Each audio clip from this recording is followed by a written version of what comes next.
নাম কি তোমার? শামসুন নাহার। বয়স বলো। চলে 16। পড়াশোনা? আছে জানা। কোন ক্লাস? 9 পাস। রান্না বান্না কাপড় কাচা পারো তো? ঘর মোছা বেলতে জানো রুটি? জি, সবই মোটামুটি।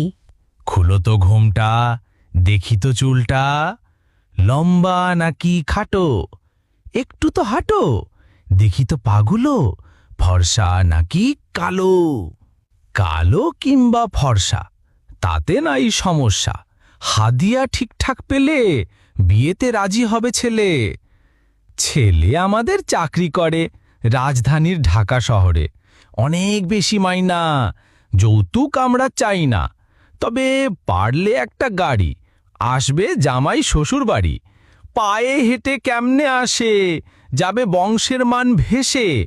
তাই একখান গাড়ি চাওয়া, তেমন নাই চাওয়া পাওয়া।